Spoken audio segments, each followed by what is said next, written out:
Hello, everybody. Welcome back to the VM Workshop 2021. Our next presentation is with Gerard Howells from America First Credit Union. So Gerard, over to you. Thanks, Bill. Thanks everyone for joining today. Really happy to be presenting for the second year running here at the VM Workshop. It's a thrill to be a part of this conference. It's just such a great event, and you know, I really wish it could have been in person this year, as I'm sure we all do. But next year we'll see you at Binghamton, hopefully, I'm sure. So today's presentation, I'm going to talk a little bit about what we've done at the credit union with the Operations Manager tool, and how that automation has really helped us increase and improve our operations and tie-ins to external systems as well. So, but before I get started on the Operations Manager stuff, if you attended my presentations last year, bear with me, but for the new folks, just a quick bit of background on who I am and my journey in the industry. So began working in IT in 2002 as a help desk frontline person, changing passwords and teaching people, you know, what the difference between a coin slot and a card reader was, basic stuff. A couple of years later, moved into some sysadmin roles and ended up working on some interesting systems in some different environments.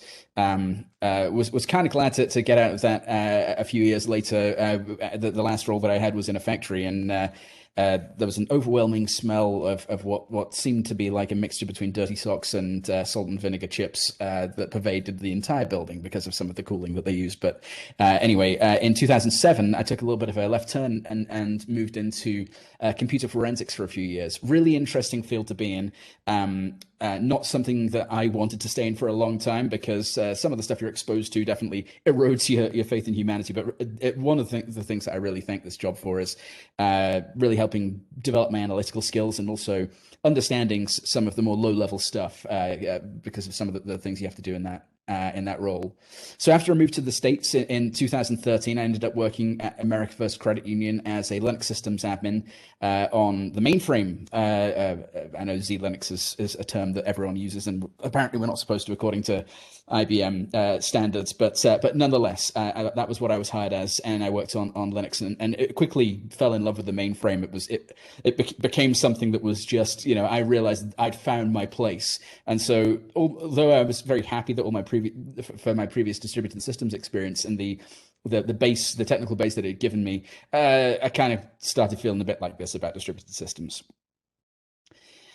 So a little bit of a background on America First Credit Union. We were founded in 1939 as Fort Douglas Civilian Employees Credit Union. This is actually a photo of the original founders, and you can just see in the background there's some people standing on a structure, and that's actually a pagoda that was right by that Fort Douglas down in Salt Lake City. And we actually have a replica of that on our operations campus in Riverdale, Utah now. So it's pretty. If you ever visit, it's a pretty place to hang out. We're a not-for-profit member-owned organization. We have more than 1 million members. In fact, almost 1.5 million members. Amazingly enough, you know, I joined the credit union in 2013, and we're around 750,000. And so in the last almost 8 years, we've gone from 1 million to 1.5 million, or 750,000 to 1.5 million members. So basically almost doubled. We have around $15 billion in assets, which makes us the 9th largest credit union by assets and the 6th largest by membership. And we operate 131 branches across Utah, Nevada, Arizona, Oregon, Idaho, and New Mexico.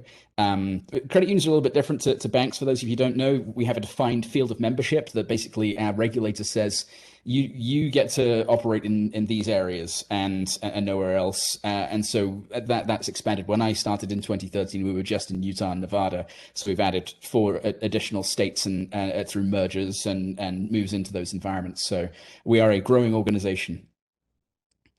A little bit of the history of VM at AFCU. We've been a VM customer for more than 30 years. Historically, we hosted everything under VM. We were a VSE shop until 2018. If you want to kind of learn the details of that, look at my presentation from last year about our VSE to ZOS conversion that we completed in 2018. But now the primary workload is Linux. We did have some ZOS under VM for the first couple of years, but that's since been moved out into native LPARs just to make all the environments a bit more matching. One thing that we're really seeing is IFL growth. One of the really interesting events of last year was right around when the stimulus payments were being distributed, the first round of stimulus payments, we had an unprecedented increase in transactional workload owing to what we finally kind of realized was people logging into mobile and online banking to check and see if they'd got their stimulus checks, and that saturated our IFL capacity. So we had to add additional IFL capacity. And again, to put it in perspective, across 2 generations of machine, we're currently in the process of buying a new machine, but we're currently for production on a Z13. And before that, we were on an EC12. When I first came on board on the EC12, we had 3 IFLs, and we rarely pegged them out unless we were doing some really heavy load testing. Now we've got 10 IFLs, and we're forecasting, continued 25% growth for the years to come. We're an SSI shop, primarily used for LGR in production, although we have it defined for DR as well. We have a 4-member cluster in both test and production. Again, see my Linux presentation for that last year to get some detail on that.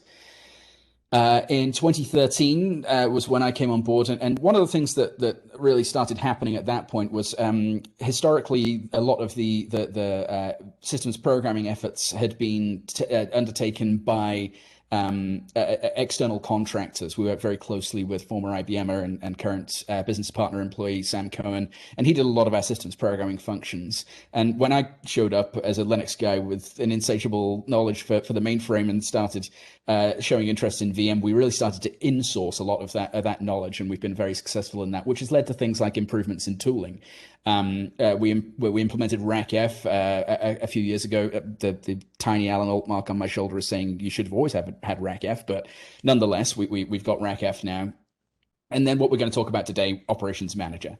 But in the time since I started working on VM, we've done a lot of evaluations, and some of those products didn't fit the bill, and not because the products are deficient, but because there just isn't a use case for them. The one that sticks in my mind is IBM Wave. Great product, fantastic for providing that graphical interface into provisioning. But when we evaluated it, and even still today, the need for it didn't exist. So kind of applying some intelligence to tooling is a pretty important thing when you take ownership of a VM system, in my opinion. Just this year, April 17th, we hit a big milestone, and we achieved separation of our test and production workload. Historically, test and production have been hosted on the same KEC at our Riverdale data center. We have a Salt Lake City data center, which historically has been a disaster recovery site, but more and more has become a co-location data center. So with that in mind, we ended up migrating our workload after the acquisition of a new Z15 T02. Small note, whoever came up with that naming, that nomenclature for that model, for the business class model, I hope they got a stern talking to, because I just did a bit of looking, and you can in fact get a model Z15 T02 with a model capacity identifier of T02, so that's not confusing at all. But now our test and production workload are separated. We're no longer hamstringed by the idea of sometimes when we were running heavy load tests and production workload was heavy as well, the weighting factors would kick in, and we would steal from test and have to say to the testers, you know what, if you're looking at performance numbers for this, you might want to figure out a way of doing it again at a quieter time, because prod was impacting test, and now we no longer have that, which is great, among many other benefits. And then the last thing I want to talk about VM just in generals is just the community and the mentorship that I've received since coming on to the platform. I think VM has one of the best, if not the best, communities around it, and it's a really great place to be. A lot of my past experience was in the open source world, which is a great place to be, and there's a spirit of collaboration in open source as well. However, there are certain segments of that community that are a little unfriendly, and I've never found that with VM. The VM listserv is always a great place to be, and then events like this are just fantastic for building those links. So long may that continue. Just while I was researching the history of this, I looked to what I consider a historical document. I mentioned my presentation last year about the VSE to ZOS conversion that we did, and we all got T-shirts. And the back of that T-shirt, we had a timeline of what gets internally called, apparently I hadn't heard this until we did the conversion project, but upper management refers to the mainframe as the mothership in our house, and so they created this this timeline of various Z milestones or mainframe milestones over the years. So you can see some of the VM and VSE and eventually ZOS up to 2018 milestones that we hit. If you're curious, this is what the front of that T-shirt looked like, and it's rife with symbolism that I'm not going to go into now, but we could talk about at another point if you're interested. So on to Operations Manager. Quick background of my introduction to Operations Manager came at Share in Anaheim in 2014, which was a great conference. It's like a fire hose of a conference for me because I started at the credit union as a contractor and ended up becoming a full-time employee in March of 2014. And there was a rule that said contractors can't be sent to conferences. So literally a week before the conference started, I was made an employee and we rushed and I got to go to the conference. And so I didn't really know what to expect. But I got some amazing education with this. Most people go to Anaheim for this place. And I'm not saying I didn't partake in the joys of Disneyland while I was there, but while I was there, this place became my Cinderella's castle, the Anaheim Marriott, where that conference was hosted. And while I was there, my introduction to Operations Manager came in. I wanted to take as many labs and get my hands on as many things as possible. So I did things like the REXX lab, the VM installation and upgrade lab, the what are they called now? ATG, Washington Systems Center, and other VM people who run those labs just do a fantastic job. Documentation is always brilliant, and it's always a fantastic experience. But the one lab that I took that really kind of stuck with me was the Operations Manager lab run by Tracy Dean, and I got to actually get my hands on this product. And I was still so new to the mainframe and to VM that I remember Tracy kind of standing over my shoulder and explaining things. And I was like, yep, okay, Tracy, thanks. About 20% of that went in because I just didn't understand the concepts, but a seed was planted and I could see the utility of this product. And so it took a few years, but we finally got Operations Manager a couple of years ago. And one of the things that I had to do to get the product was start building the case to management. And the way I did that was by demonstrating use cases. And the two use cases that I came up with that I'm going to detail a little bit later in the presentation were security integration, so integration with our SIEM system, which is Splunk, and also more intelligent IPL and guest logon. So those are the two things that we're going to talk about in some detail a little bit later on. But one of the cool things was because of the hands-on POC and working with, I'd say SMEs here, well, SME, it's Tracy. We were able to put kind of the basics in and actually demonstrate that this could be done. And it was a real selling tool that was absolutely fantastic. So once we got the product, then came the installation. And I wanted to kind of discuss this. There's two different methods of installing this product. There is the fantastic InstProd REXX exec that I think Bruce Hayden primarily wrote, maybe even solely wrote. And if you want to get the product stood up in a quick way and a way that's fully installed and done with great detail, InstProd is just a fantastic way to go. But I did want to mention that I did find some utility in going through the program directory by hand. It kind of helped me understand. I certainly wouldn't do it every time, but it really helped me understand what InstProd was doing under the covers and understand the topology of the product, if that makes sense. So I would definitely recommend that having a manual crack at it is a good way to understand any product installation. But InstProd, yeah, this is a pitch for that. What a fantastic, I see Artie also is a fan of InstProd. It really is great. So after the install was complete, came a lot of learning by doing. And a way of doing that was, there's a joke that we've probably all heard that IBM stands for I bring manuals. And so the documentation became very important to me. And I've used this weird word here that I kind of picked up in my Linux days. So for those of you who don't know, to grok something, it comes from a Robert Heinlein novel, I believe. But I looked up a definition of it, and my understanding of it kind of matches this partial definition I found in what's called the jargon file, which is also known as the Hacker Dictionary. And it says, when you claim to grok some knowledge or technique, you are asserting that you've not merely learned it in a detached instrumental way, but that it has become part of you, part of your identity. Now, it's a really nerdy thing to say that Operations Manager for VM has become a part of my identity, but I kind of have to admit it because I really do love this product. And part of that came from really diving into the documentation, learning by doing, and applying a lot of that stuff to figure out what was going on. I made some assumptions when I came in. You might notice on this little jokey screenshot that I've got here on the bottom right that has a rule and an action defined in it. In that match line on line 2, you can see I've got asterisks either side of that. Now, my mind working in the Linux way, I was like, okay, if I want to pull something out, then I'm going to use. I'm equating this to grep. And I went through all sorts of frustrations before I put those asterisks in, trying to understand why, when that string appeared on a line, it wasn't matching. And so there's a few gotchas, but it's all in the documentation, and the documentation for this product really is stellar.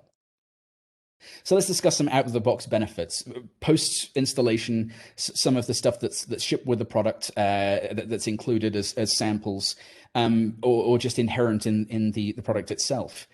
Guest visibility really went up. The fact that you're able to look at consoles means that you can do things like diagnose Linux guest startup problems in real time, or at least in less time than you would do if you were closing the console, saying off to a user and browsing it. I can literally watch. I can do an xauto log and watch that guest come up and say, okay, your local systems programmer, that would be me, forgot to put an mdisk statement in, and they've expanded the LVM onto a disk that's there and that was previously just attached, and now we've IPL'd and the disk isn't there, so I've got to go and fix that. Really, really great to be able to do that sort of thing. There was a situation that we ran into with ZOS when our sandbox environment was running under it, where there was some operating system maintenance done that caused every time. So there was Sam helped me with a little fronting exec, REXX exec to get to perform the IPL, generate the load palms, IPL from the right disk, all of that sort of stuff. And as soon as that exec started the IPL, I'd get like a half second of text on the screen. It would clear and go into a disabled wait, and it took me a while to figure out what was going on. I couldn't find it in any of the saved console logs, and I just couldn't see it. So I needed to see it live, and I feel like if I'd had Operations Manager at that time, I would have been able to see that problem and diagnose it much more quickly. Incidentally, in the end, what I ended up doing was something rather silly, but it worked. Was I took my iPhone and put it into slow-mo video mode, hit the enter key, and recorded the screen while that was going, and I was able to scrub through the video and find the messages that were being printed that were causing it to go into a disabled wait, pass that on to the ZOS IOGen gurus who'd made the changes, and they were like, okay, and we were able to fix it. So yeah, little tip for you: if your screen's going too fast, the slow-mo video mode on the iPhone actually does work. But it also provides visibility into VM utility guests, things like TCP/IP, LDAP serve, VMutil, those guests that are part of the system. You can look at their consoles. You don't have to do a logon by to them or close their consoles to another user. It really allows you to jump around and see things. So that the general visibility of the system just becomes much more clear, in my opinion, with Operations Manager. Obviously, spool file. I don't think I've used the transfer command since I installed Operations Manager. It's a great way to view your spool, and also, like I just said, the general system state. One of the things that I did, one of the first things that I did was implemented some highlighting on the operator console, and I generated some of these. So if I'm watching the operator console, things like logons, logoffs, and RACF ICH408I messages will be highlighted, and it's just, again, this provides an eye catcher, so that if I'm watching the operator console and I see that flash over, I'm like, oh, okay. I might not have seen that if it was just a sea of green. So it's pretty cool in that regard as well. So let's talk about the first project, which was SIEM integration into our Splunk product. So what motivated this was, as we all know, in the last decade or more, the focus on security in the IT world has skyrocketed. There's more and more focus placed on that as breaches happen and those sorts of things. There's an increased requirement for the improving your security posture as you go along, and one of the things that's a real focus for us is tying in with Splunk and doing event correlation. So as I said, Splunk is our SIEM, and syslog was the method that we were going to use to get the data over to Splunk. And so what I wanted to do to make sure that we weren't overreaching, I wanted to set some achievable goals for this. And so I decided to define that to logins, logouts, and security violations, RACF security violations. So anytime someone logs in, anytime someone logs out, be it a regular login or a logon by, or whether when there's a security violation, that information is captured by Operations Manager, put into a format that makes sense for Splunk and shipped over. So how did I go about this? Well, let's take a look. So this is an operator console logon message. You're all probably quite familiar with this. This is what gets printed to the operator console every time that someone does a standard logon. And there's some really useful information in here, but there's also some stuff in here that isn't relevant to the wider security world. And also, this is in a format that if I sent this over to my SIEM as is, they probably look at me with a confused face because the SIEM admins aren't mainframe people.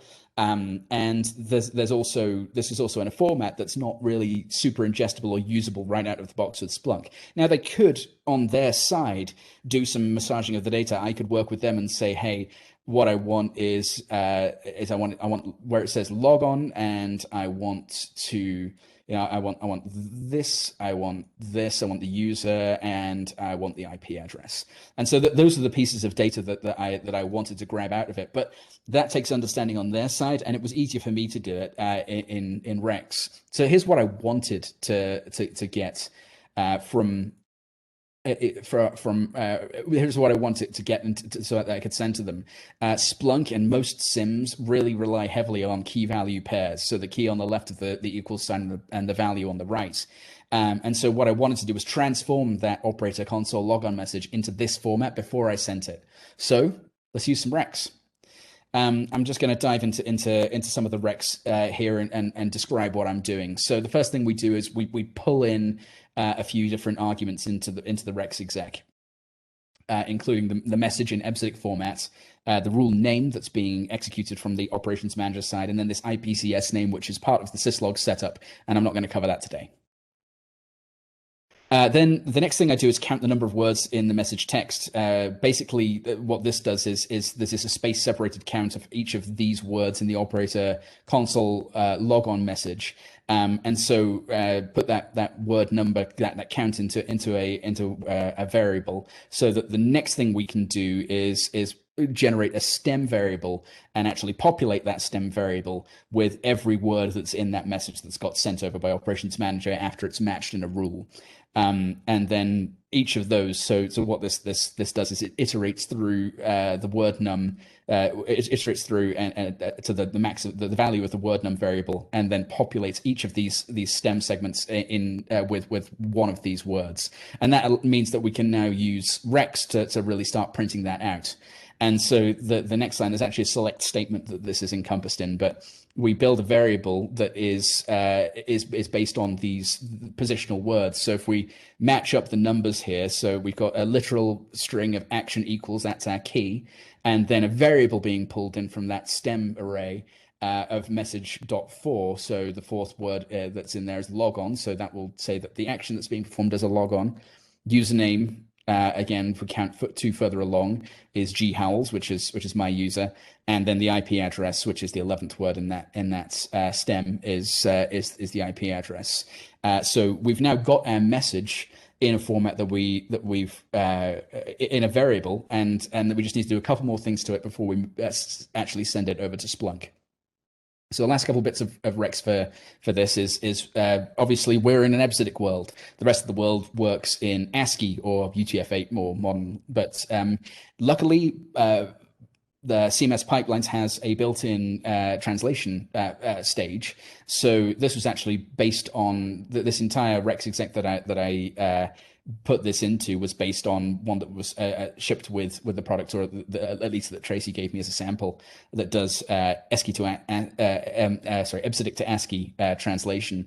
And so we take the message that we built in EBCDIC and we put it in a variable in ASCII.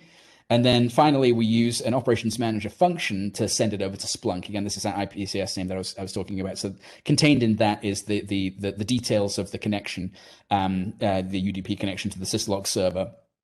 And we issue a command that sends the value of that REXX exec, the variable that was generated by that REXX exec over to syslog, and now it's in Splunk. So that's the REXX. That's what does the actual work. But there's more to this. Operations Manager calls this REXX, and it does so with a couple of rules and actions. So let's take a quick look at those. So the first rule that I defined was a logon rule that matches something that looks like a logon message on the console of the operator user. And it sets a palm of logon. And then it calls this action of hi logon. And this takes me to a point of one of the really great things about Operations Manager is that if I build some logic, if I build a rule that matches something, but then I want to do something else with it, I don't need to redefine that rule in another place because of this wonderful next action keyword that's in the def action statement. So what I did was I already had this in place because the first thing that I played with was highlighting. So all this action actually does is highlight this in blue. But then when I came to introduce this REXX to ship things over via syslog, I defined a new action and just had at the end of that highlight, it calls the next action. It's called shiplin, which is a bit of an artifact of my initial development when I was trying this out. I set up syslog between VM and a Z-Linux guest that was running in the same LPAR just to test it and make sure I was getting the format right without having to correlate with our Splunk people. And so it sends over it executes this command. E2A KVP is the name of the exec, and then passes these parameters to it. So it's got the palm name and the full text of the message that was generated on the operator console that matched in this rule. And so that's it. Now, once these rules once the rule is matched and the actions have been performed, our messages are in Splunk. And that's how we are right now, is that every time someone does a login, a logout, or there's a security violation, it goes over to Splunk. And the utility of that is that in the case that, say just because my ID was in that, if I'd badged into the building at 3 in the morning and then logged into my laptop using my corporate AD credentials, made a connection, gone through some network infrastructure, perhaps logged into the VPN, and then logged into VM, we could correlate those events on the Splunk end and say, okay, they all came from the same IP. Oh, wait, there's a different IP that's associated with this one particular connection that they've made, and that's where the bad action took place. Perhaps there's some malware, something going on that we should know about, and having VM tie into that potential event correlation is definitely of great value to us. So next, let's talk about guest logon automation at IPL. So I call this my IPL automation essentially because what it does is log on Linux guests in what I hope is an intelligent way after the IPL of a Linux of a VM system rather. So what motivated this? Well, historically, to log on guests, we had maintained REXX execs that were kind of by type, very simple REXX execs that started things like what I call support guests, things like NFS and DNS, and then database, particular applications, middleware, that sort of thing. And the problem that I noticed is that because we don't do IPLs very often,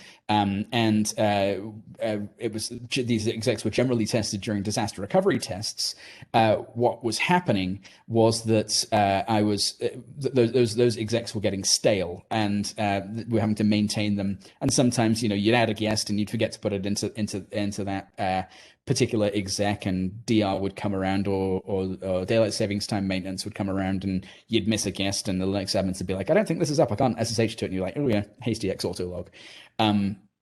So what I wanted to do was kind of try and get rid of that problem by introducing a measure of automation. And the first thing I had to do was really understand the order in which these guests needed to be started and the order in which the system comes up, because there's some prerequisites before the system is ready for Linux guests to be logged on. And generally that was human time, because we'd done the IPL of the system and we're waiting for other things, and in the time it took for the system to get up, well, that's the time it takes before I can actually run those REXX execs. So the first thing that I did was I started creating some definitions and some standards for naming within Operations Manager. So you'll see this a little bit later on, but I created some naming standards and some definitions of guest types that helped me solve that ordering problem. And I went down a few different avenues to try and figure out the identification problem, what I refer to it as. Now, we have a naming standard for our Linux guests that identifies them. But what I didn't want to do was, if that naming standard ever changed, I would then have to go back and change all of my automation. So I didn't want to have even partial names in the configuration files. So what I ended up doing was we use a CMS resident palm file to set up various elements of our Linux guests. I know that's not unique in the industry at all. And so within those palm files, I added an additional parameter, which was type equals, and then put the guests into groups. And then we look through those when the REXX looks through those and identifies guests of a certain type and starts them up in the correct order. And then I had to establish the hooks, because like I said, there are certain things within VM that need to be running before we start Linux. And there are certain, what I want to do in the future is start reading things like the actual syslog on the guest and go, okay, this DB2 database started. That means I can now go and xauto log and potentially even start the application on another guest, but we're not quite there yet. One of the things that I decided to do was use the operator console as a central point of coordination, and you'll see that in the REXX execs and the rules and actions that I've got defined in a minute. Operators seem like a good place because operator's always there, and I can read the operator console, and I've got a single place that I'm looking for to identify where we are in the IPL and where we are in this particular procedure. So operator is pretty much my authoritative point. And like I said, I wanted to try and make it intelligent, but I'm going to show it to you and I'll let you be the judge of that. So let's take a look.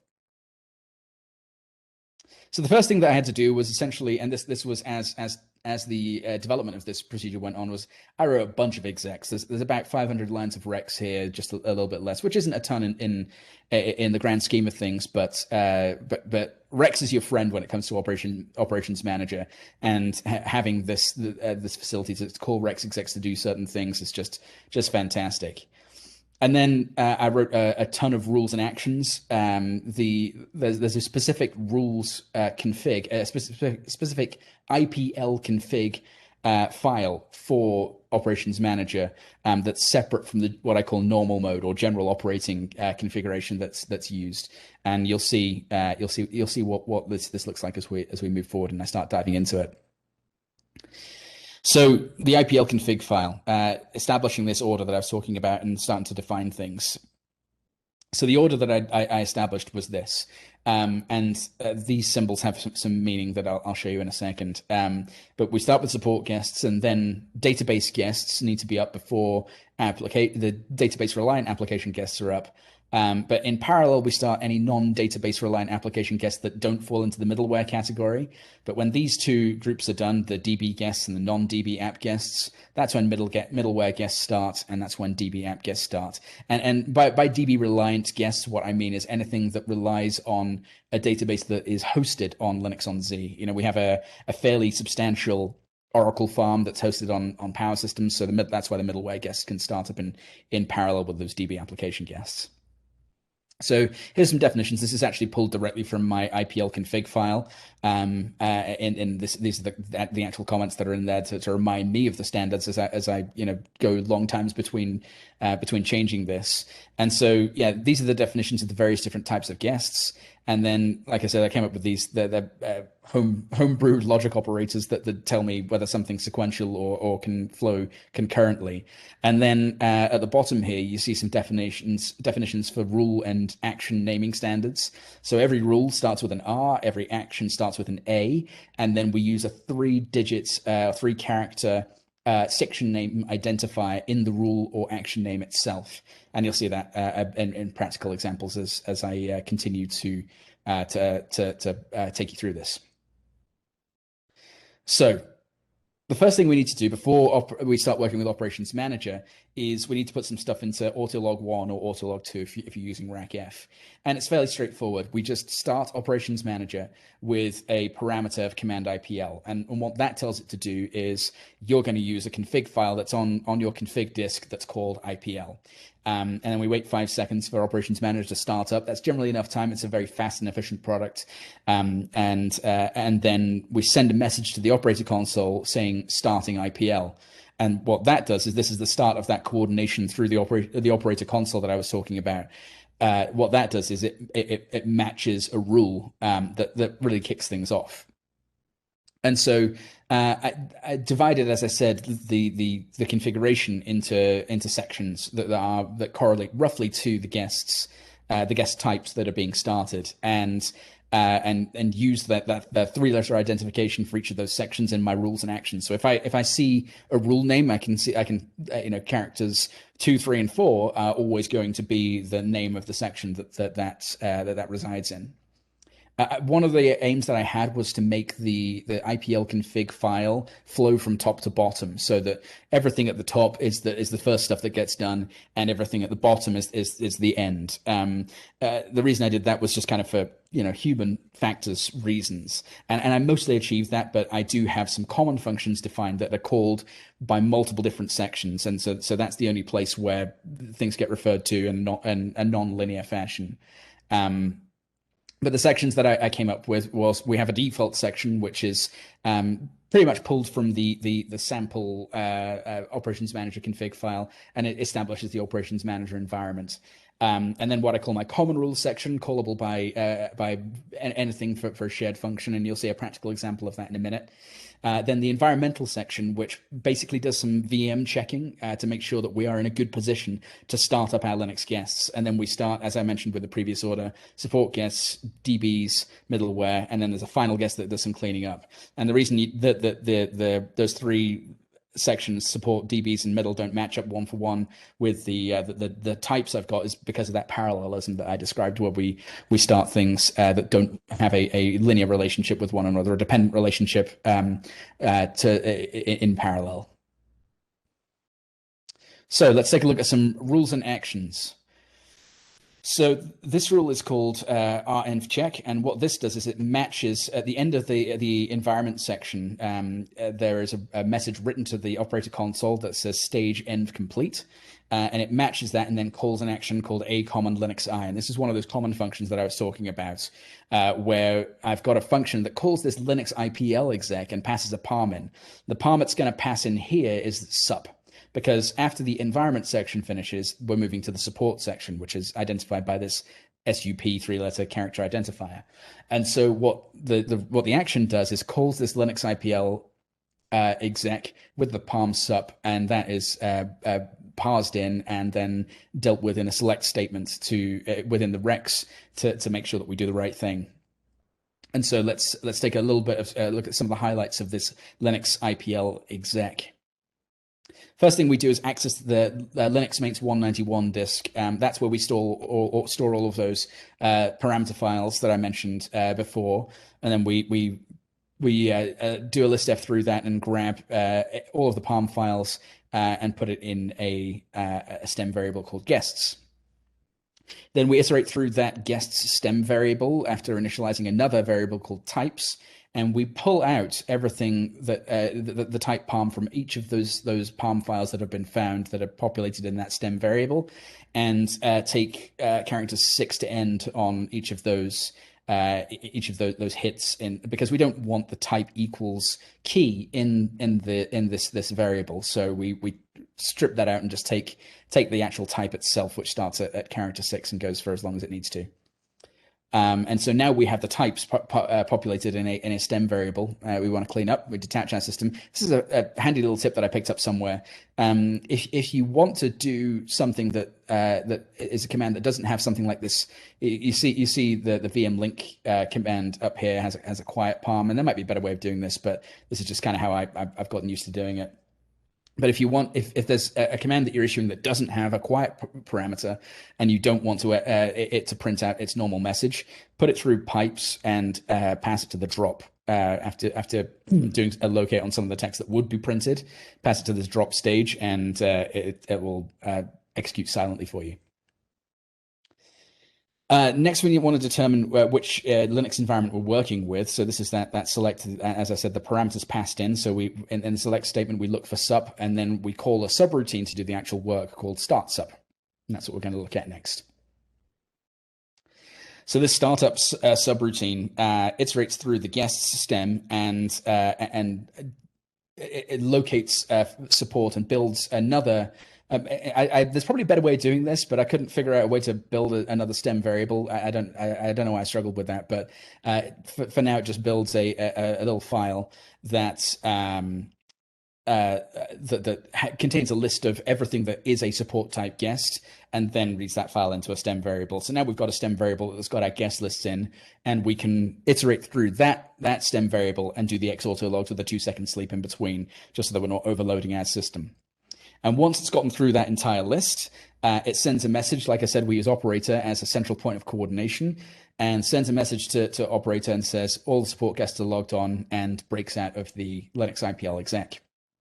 So let's look at the rules and actions that control this particular functionality. So once the support guests are logged on, as you saw in that last phase, the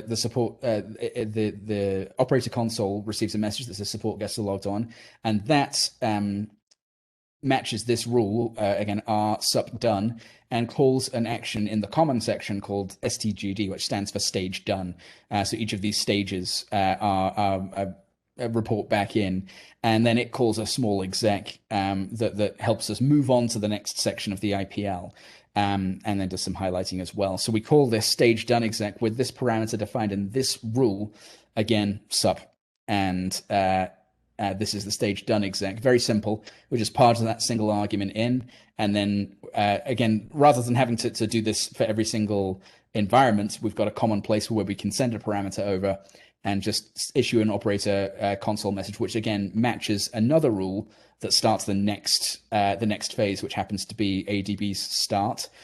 So I won't show you that action, but that's very similar to the a sup start, where it calls the common rule to do the Linux IPL, but passes a different parameter in. This cycle then repeats until all the Linux guest starts sections are complete. And then we move on to the fin section, finishing up. And what this does is puts Operations Manager into a more normal mode and more monitoring and operational mode, rather than this specific mode that it's existed in, using this configuration file to do the IPL of the Linux guests. So the last stage to complete is MDL for middleware guests. And it calls the action afin start, so that we start the finishing of this particular IPL cycle. And again, we call another REXX exec called FINIPL. And what that FINIPL exec does is first we check which LPAR we're on, because there are local configuration files as well as a common configuration file for Operations Manager that we want to read in and make sure that we are accounting for, and so we need to know what LPAR we're on before we can start doing this work. Next up is some again, a message to operators saying that we're loading the common config, and we do this load of the standard configuration that sets up the environment. A lot of this stuff is what was in originally the default section of the IPL config, and then we use that variable that we defined up above to do the local configurations and read in any rules that are LPAR specific.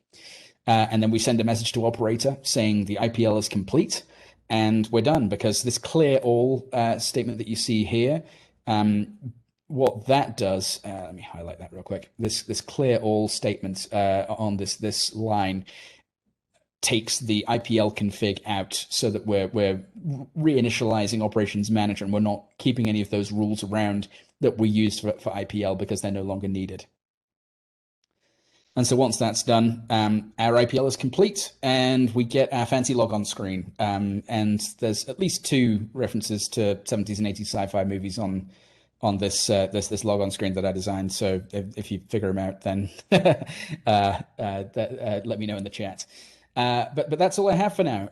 Thanks so much for listening. If there are any questions, if you've got any, if you want to know any more details about this, if you want me to share any of the rules or REXX that I generated for this, I can certainly run that by my management as far as whether that's shareable. There's not really any proprietary information in there, so I'm sure a good bulk of it will be. A great session, Gerard. Once again, we'll see if we can get 3 years in a row for you presenting next year. Hopefully, yeah. This is fun stuff. I love being a part of this conference. So it's a privilege to be invited as a presenter, and I'm looking forward to taking on the challenge of being chair next year. So thanks everyone for attending, and feel free to get in touch if you've got any questions or you want to talk about this any further. I'm happy to discuss it with you. But enjoy the rest of the conference, and thanks so much.